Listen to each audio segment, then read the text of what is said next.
மிகப்பெரிய மோதலில் பிஜேபி தலைவர், அதாவது ஆர்எஸ்எஸ் தலைவருக்கும் மோடிக்கும் இடையில இதுவரைக்கும் நடைபெறாத அளவிற்கு மிக கடுமையான மோதல்கள்.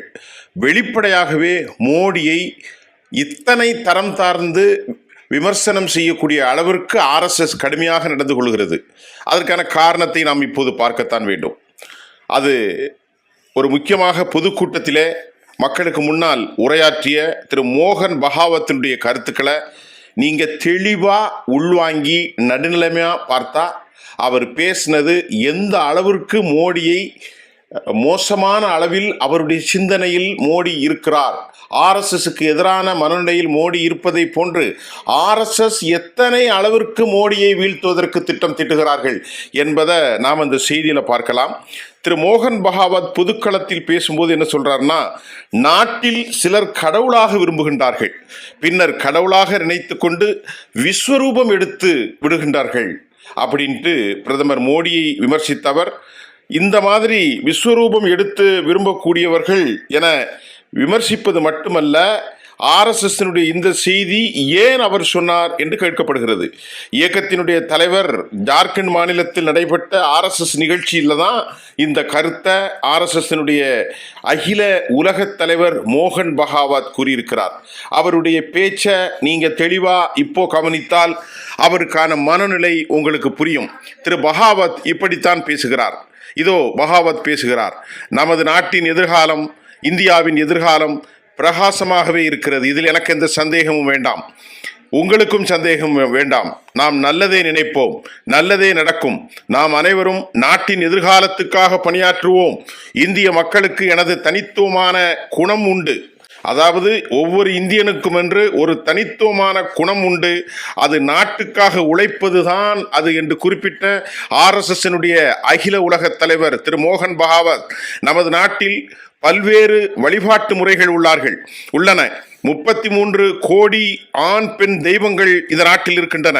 3800க்கும் மேற்பட்ட மொழிகள் இந்தியாவிலே பேசப்படுகிறது. இந்த நாட்டு மக்களின் உணவு பழக்கங்கள் கூட வேறுபட்டுள்ளன. ஆனாலும் நாம் நமது நாட்டின் எதிர்காலம் பற்றி சிந்திக்கின்றோம், உழைக்கின்றோம். முற்போக்கு என்ற பெயரில் சில சக்திகள் இந்த நாட்டை பின்னோக்கி தள்ளிவிட முயற்சிக்கின்றார்கள் என்றும் அவர் கூறினார். அதற்கு பின்பு திரு மோகன் பகாவத் தனது பேச்சில் தொடர்கிறார் இவ்வாறு: கொரோனா காலத்துக்கு பின்னர் அமைதிக்கும் மகிழ்ச்சிக்கும் உரிய இடமாக இந்தியாவை அனைவரும் பார்க்கின்றார்கள். அதைவிட மிக மோசமாக மோடியை விமர்சித்திருக்கிறார் திரு மோகன் பகாவத். இதோ அவர் என்ன சொல்கிறார்: சனாதன தர்மம் என்பது மனிதநேயத்தை அடிப்படையாக கொண்டது. கடந்த 2000 ஆண்டுகளில் எத்தனையோ பரிசோதனை முயற்சிகள் இந்த மண்ணிலே நிகழ்த்தப்பட்டன. ஆனால் பாரம்பரியமான இந்திய வாழ்வியல் முறைதான் மகிழ்ச்சிக்குரியதாக இருந்து வருகிறது. சனாதன தர்மம் என்பது உல்லாச அரண்மனைகளில் இருந்து வந்துவிடவில்லை, ஆசிரமங்களில் இருந்தும் வனங்களில் இருந்தும் வந்ததுதான் சனாதன தர்மம். நாம் நமது உடைகளை மாற்றலாம், ஆனால் நமது அடிப்படை குணாம்சங்களை ஒருபோதும் மாற்றிவிட முடியாது. மனிதர்களாக பிறந்துவிட்ட பின்னர் சிலர் சூப்பர் மேன்களாக ஆசைப்படுகின்றார்கள். திருப்பி ரொம்ப கவனமாக இதை கவனிங்கள். மனிதர்களாக பிறந்துவிட்ட பின்னர் சிலர் சூப்பர் மேன்களாக ஆசைப்படுகின்றார்கள். தங்களையே கடவுளாக உருவகப்படுத்திக் கொள்கின்றார்கள். அப்படி கடவுளாக தங்களை நினைத்துக் கொள்கிறவர்கள் ஒரு கட்டத்தில் விஸ்வரூபமாகவும் செயல்படுகின்றார்கள். இவ்வாறு திரு பகாவத் பேசினார்.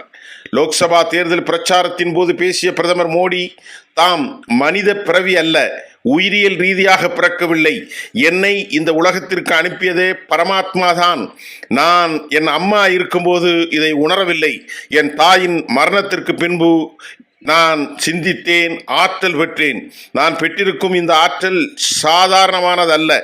ஏதோ ஒரு விடயம் நடக்க வேண்டும் என்பதற்காகவே பரமாத்மாவால் இந்த உலகிற்கு நான் அனுப்பி வைக்கப்பட்டுள்ளேன். என்னுடைய ஆற்றலை கடவுள் மட்டும்தான் கொடுக்க முடியும் என்று கூறியிருந்தார் பிரதமர் மோடி. இந்த பேச்சுக்கு மிக பெரும் விமர்சனங்கள் எழுந்தன. இந்நிலையில் ஆர்எஸ்எஸ்னுடைய தலைவர் மோகன் பாகவத் சிலர் கடவுளாக விரும்புகின்றார்கள் என்று கூறியிருப்பது தற்போது விவாதத்தை மட்டும் எழுப்பியிருக்கின்றது. அது மட்டுமல்ல, சனாதன தர்மம் அரண்மனைகளில் உருவாகவில்லை என்று மோடி அவர் தாக்கியிருக்கிறார். மோடியினுடைய உடை, மோடியினுடைய பயணிக்கக்கூடிய அவருடைய மேற்கத்திய ஸ்டைல், அவர் நடந்து கொள்ளக்கூடிய அந்த ஆடம்பரமான வாழ்க்கை குறித்து எதிர்க்கட்சிகள் குறை சொல்லிக் கொண்டே இருந்தன. அவருடைய மேலாடை, அங்கிகள் இத்தனை லட்சம் கோடி என்றெல்லாம் ராகுல் காந்தி போன்றவர்களெல்லாம் சொல்லிக் கொண்டிருந்த காலத்தில் திரு நரேந்திர மோடியை அகில இந்திய RSS தலைவர் மோகன் பாகவத்தினுடைய இந்த கண்டனம், அது மட்டுமல்ல, சனாதன தர்மம் வனங்களில் ரிஷிகளின் முனிகளின் மூலம் வந்தது. சனாதன தர்மம் அரண்மனை வாழ்க்கையின் மூலம் வரவில்லை. அதே போன்று சூப்பர்மேன்களாக ஆகிவிட மோடி ஆசைப்படுகிறார் என்பதை மோடியை மட்டும் அவர் பேரை குறிப்பிடாமல் சொன்னார். சூப்பர்மேன்களாக அவர்கள் ஆகிவிட பார்க்கிறார்கள், அது அவர்களுக்கு ஏற்றது அல்ல. இப்படி சூப்பர்மேன்களாக அவர்கள் ஆகிவிட பார்ப்பதை தாண்டி ஒரு கட்டத்தில் அவர்களுடைய நடவடிக்கை மிகப்பெரிய விஸ்வரூபமாக எடுக்கின்றது என்றும் கூட மோடியை நேரடியாகவே இவர் தாக்கியிருக்கிறார். தான் மனித பிறவி அல்ல, என் தாயின் மரணத்திற்கு பின்புதான் அதை உணர்ந்து கொண்டேன். பரமாத்மா தான் என்னை இந்த உலகத்திற்கு ஒரு பணிக்காக அனுப்பி வைத்தார் என்றெல்லாம் அவருடைய அந்த பிறப்பு குறித்து, இது ஒரு விஞ்ஞான ரீதியாக இரத்தமும் சலமும் சேர்ந்த பிறப்பி அல்ல, நான் ஸ்பெஷல் கிரியேஷன், மெட்டீரியலான ஒரு ஆள் அல்ல, நான் விதமான படைப்பு என்றெல்லாம் மோடி பேசி சர்ச்சை கிளப்பியிருந்ததற்கு சரியான ஒரு பதிலை RSS தலைமை கொடுத்திருக்கிறது என்று டெல்லியிலிருந்து பல செய்திகள் வந்திருக்கிறது. இது போன்ற செய்திகளை நாம் உங்களுக்கு தருவதற்கு முன்பு தற்போதைய நடைகளில் நாம் ஏற்கனவே பேசியது போன்று பாரதிய ஜனதாவின் தோல்விக்கு பின்னால் மோடியை மாற்றிவிட வேண்டும் என்று RSS விரும்புகின்றது. இன்னும் ஓராண்டுகளில் அது பெரும் பிரச்சனை கிளப்பலாம். இப்பொழுது யோகியை எடுத்து விட வேண்டும் என்று மோடி மோதி கொண்டிருக்கிறார். துணை முதல்வராக இருக்கும் கேசவ பிரசாத் மௌரியாவின் மூலமாக இந்த தூண்டுதல் நடவடிக்கைகள் எடுக்கப்படுகின்றது. இந்தியா கூட்டணி வலுவான நிலையில் இதற்கிடையே என்ன செய்ய போகிறது? இந்திய அரசியலில் பல ஆதார ஹிந்தி செய்திகள், ஆங்கில செய்திகளின் தமிழின் கற்றையோடு நான் உங்களை சந்திக்கின்றோம். நன்றி.